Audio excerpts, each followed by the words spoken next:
I'm Merely Bo. He is the great Z, and he is the great Dawand Jones in studio with us. What a treat! What a real treat! I saw you walking by. You're in your boot. You're doing your rehab. You're getting everything back to. And I thought, you know what?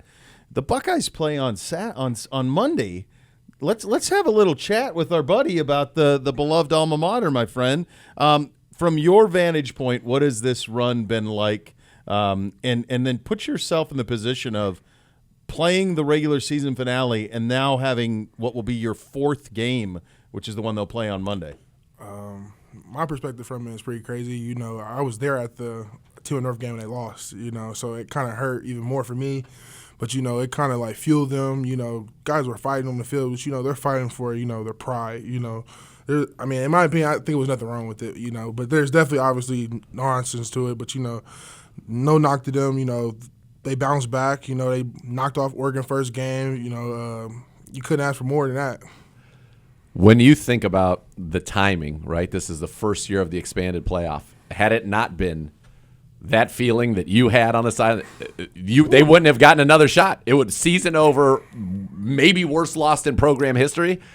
And it's amazing that because of this now, that can become the most irrelevant big loss in program history. So then it's not even a big loss in program history at all if they handle their business on Monday. But could you have imagined? He knows. Could you have imagined? My 2021 year, I want to say we played 2 at North, also a loss, and then we played Utah and won. We won the Rose Bowl. And everybody expecting the ring and stuff like that.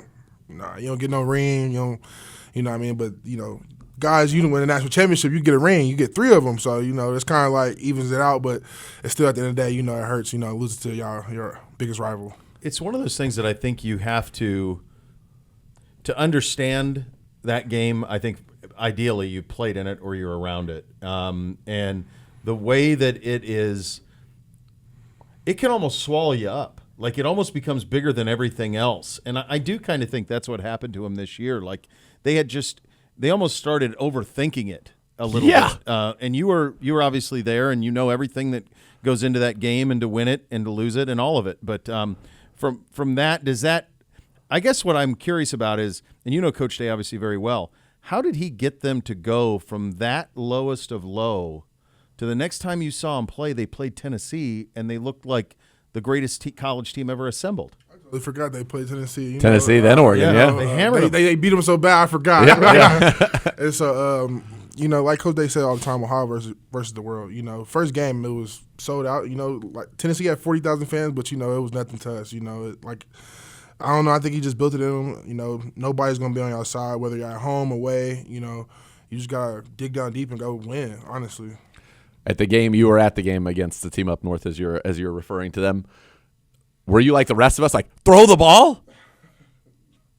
I'm on the sideline, so no, I'm trying to keep my cool. I'm a big run the ball guy, so sure. I definitely was like run the ball. You're an unbelievable pass blocker, and you're like, let's go run the ball. Run the ball. They could change it in a blink, but it definitely didn't go their way. I was on the sideline, and it was just like it just wasn't no fire, no burning, and I feel like after that loss, it kind of drove them to that point. How fun is it for you now? Because I imagine when you were there and you would see all of the big names that had gone on to the NFL from Ohio State come on the sidelines and be like, oh, man, look who's here, look who's here. And now you're that guy that's gone on to the NFL that's back on the sideline. I think the craziest thing was I had came out on my scooter. I was fresh out of kind of surgery. Came on my scooter, they were saying, here we go, brownies, here we go. The student section. So I'm like, that's like, it's pretty crazy. I go from warming up in that corner, and now they're screaming to, my team. That's really cool. Now, and I was like a surreal moment. Former Buckeye and our fantastic tackle Dawand Jones in studio with us. This is the first year of doing the 12-team thing. I'm sure you would have loved to have had this, to to have more and more opportunities to track down a national championship. How do you think, because I think the fact that Ryan and Chip and so many of the guys on the staff have NFL experience really helped them, because my hunch is they've taken a very NFL approach to practices and just keeping guys upright, because no one's ever done this before. College kids haven't played these type of games before at this level. Playing games like this late in the season, it's not normal to guys. Like, yes, those first couple ones is okay. The conference championship, obviously they make it, but still the conference championship, go from there, but, it gets tough. Even me, when I got here, just even watching the games, you just be more tired during the end. You're right there at the finish line, but, you can't give up. Yeah. How excited are you for it? Are you going? I'm not going. I wish I could. It's a once in a lifetime chance, but I'm I have a feeling it is not going to be a once in a lifetime chance. I have a feeling, but you never say never. You know what I mean? But it's the first time. 12 teams. The first time going, all that. But I'm gonna stay here, treat myself right, and make sure everybody is right. Yeah. Are you surprised? I think one of the kind of untold stories about all of this is that in this era that we're in college football with NIL and free transfer and all of it. I mean, they've had a handful of transfers, but even like Devin Brown, the backup quarterback, like all the thinking is he's going to Cal, but he's still with the team. Like it's January.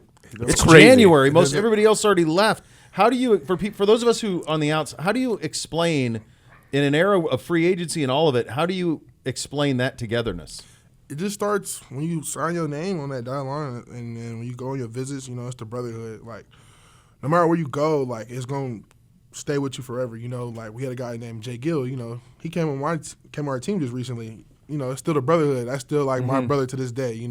It just runs deeper in that. And so whether or not like I said, it's like hockey versus the world. Whether you like us or don't like us, what I mean. And you go there, you got to represent it at the end of the day. Is it getting weird when you think about, and I can tell you just from doing my job, preparing for games, to call the games alongside Andrew.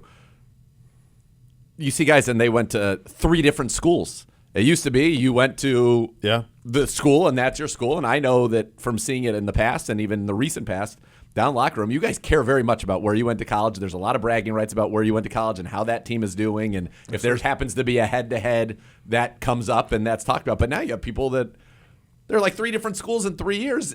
They're going to lose that, right? They're never going to have that feeling that somebody who went to Ohio State, signed on the dotted line, you said, played your whole career there, and then goes on that feeling.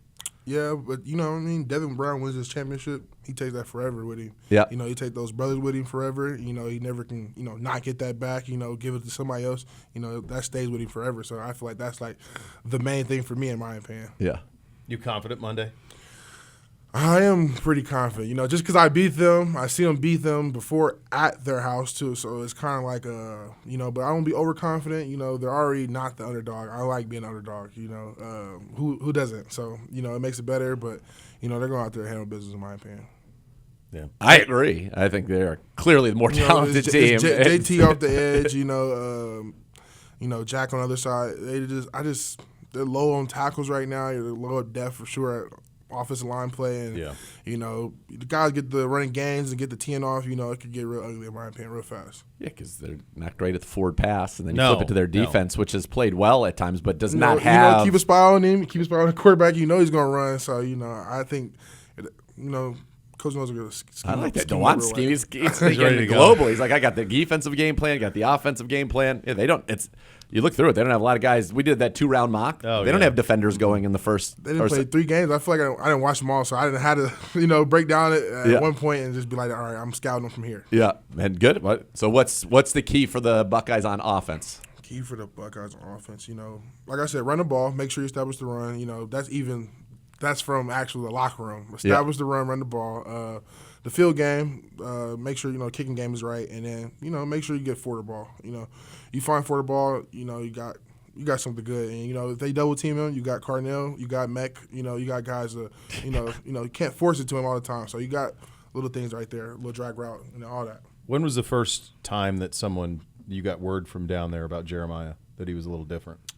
It was actually, nobody texted me. I just seen it on TV. A couple guys were like, he's crazy. I'm like, I'm always, I got to take my guys that I've actually played with. So I'm like, nah, is he better than Marv? They like, he might be. I'm like, I can't. I'm like, I can't give you that. I can't give you that. So, I get to the game. I go to the first game. I forget who I see them play. They played somebody. I want to say Youngstown State or somebody like that. They played somebody. That's not fair.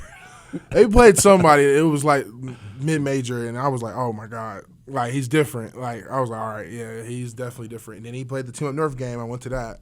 I think he caught the one in the corner, right in the back corner, and I was like, yeah, he's legit. And I was like, is he still better than Marv though? And I was like, yeah, He's a freshman. yeah.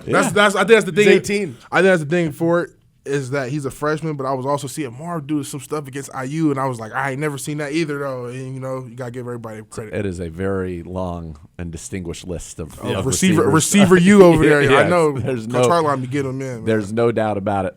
All right, I want to ask you about somebody else who has a great deal of ties to the Ohio State Buckeyes because it kind of came out after the fact, and we've never got to talk about it, but that you and Mike Vrabel really bonded. And as the season went on, and by the way, you started playing really well at the end, unfortunately, before the injury, that you guys kind of became real close, and he became kind of like your mentor. What can you tell us about that? You know, got a little banged up after the Jags game. You know, I kind of struggled after that, and you know, I tried to bounce back from it. You know, like I said, I got benched, and you know, I had no problem with it. You know, Braves was right there next to me the whole time. And, you know, he was just like, you know, what do you really want to do with this? Like, what do you want to do with football? What do you want to do with basically like life? You know, if you don't get it together, you know, so.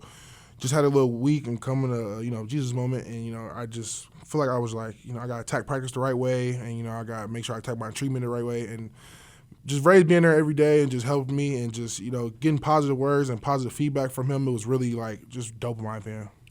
Did you feel like in some ways he kind of was able to step in and help guide you in a way that maybe like Bill Callahan did, where it was a little bit more straightforward, a little bit more kind of on you? Everything's got to be done this way. And when Bill leaves, and that's hard. You're a rookie. You got to spend so much time with him, and he's considered the best. But then to have a guy like Mike Vrabel who kind of has that same mentality, that was big? You know, Vray's, like I said, he's not an O-line guy, you know, but Yeah. I pick his brain apart knowing as a D-line guy. And so, you know, I pick his brain apart and I ask him, like, what the feet do, and, you know, what does that all mean? And I feel like when I did that, it really, like, expanded my game. You know, him playing outside linebacker and linebacker, you know, it kind of, like, helped you read the defense more. Why are they in this? Why are they this far, blah, blah, blah. But I don't know. Braves is just, like, he was right there every time I needed something. If it was a tough rusher, you know, we're getting together, or, you know, I'm going in there and just talking to him and just, you know, I feel like it was just a good vibe. That's awesome. It's really cool, obviously, and good for him. Now the head coach of the New England Patriots. Yes, sir. How you feeling? Everything good? I'm feeling better, you know, just taking one day at a time. That's why I keep telling everybody. You've been in the booth for what, like 2 weeks? No, I've been in the booth for about a month. About a month? Okay. I come out next Tuesday, so. Okay. You know, it's a great process for me, great progress. I remember walking in and you'd be scooting out. And I'm like, man. And then now here you are. That's good. So progress, everything's going well, and you're feeling good, just kind of mentally, emotionally, everything about the season and wanting to get back. Mentally, I'm good. You know, like I said, I'm watching just plenty of basketball and football. That's, you know, the only thing that really keeps my mind off of, you know, my foot, you know, my guys, you know, that I live with, you know, they just, you know, help me out as well. That's awesome. Basketball, watching Cavs, Pacers. I did just watch that game. Okay. I watch both. You know, I'm kind of like a fan of both. You know, Yeah, of course. We It's talk your about hometown. this. You know, what I mean, it's my Yeah. hometown, and then, you know, here it's like Cavs, LeBron. You know, it all goes together. So, you know, happy the Cavs are doing well. You know, they still got they have 5 losses now since they lost one to the Pacers. Yeah. But no, the Cavs doing well. Pacers just doing all right. You know, they're gonna pick it up though. That's Are you also watching some wrestling? Raw on Netflix now. You got the John Cena shorts on here today. This is the farewell tour. You know, this is last run. You know, I was sad. Loki almost started crying at the last Netflix Raw.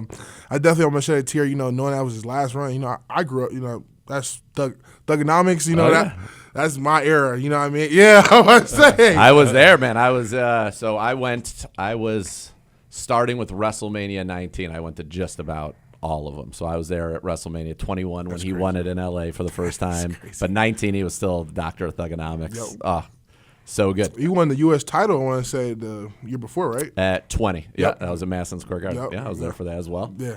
Are you going to the Rumble? I'm going to try it. It's definitely an indie. Yeah. I already hit my agency up and then just asked them, like, can I get tickets? I need it. But, you know, if not, I'm just going to go ahead. First of all, they love when NFL guys come. So I think you're going to have no problem. Second of all, when they find out that you're a big fan, make sure they know that. Yeah, I got you. And that perhaps there is a time post your playing career where you might want to entertain in the squared circle. One of my great moments is he was scooting out. I was coming. He's like, "Dude, I watched your match." He goes, "That was awesome." I was like, "Yeah." Yeah, he took a guitar shot from Jeff Jarrett. I was like, Did he really? You know, I haven't heard about that. that's dope. Did you? You did? In my opinion, that's the dopest thing ever. I didn't know that happened. Yeah, I totally didn't know. yeah. No, me- there was some coverage of it. Me There was. personally, I watched Jeff Jarrett on TNA, and so like, you know, what I mean, King of the Mountain. obviously I watched him on WWE before, but you know, he was like all country and stuff like that. He came on TNA. Yeah. He was a different persona. So he's right now in AEW. He's going like the one last run story. Like he wants to win the doing that title too, one yeah. last time. So hopefully it'll work out for him. Very cool. Yes. Very, very cool. What? Great. Great seeing you, buddy. Yes, Yeah, sir. man. Go thank Bucks God, on thank God for Monday. having me. Yeah, of course. Go Bucks. Absolutely. Handle the business. Good seeing you. Yes, sir. All right. Thank you. That is Thank you. Dawand Jones joining us here in studio, and those are your hot topics of the day.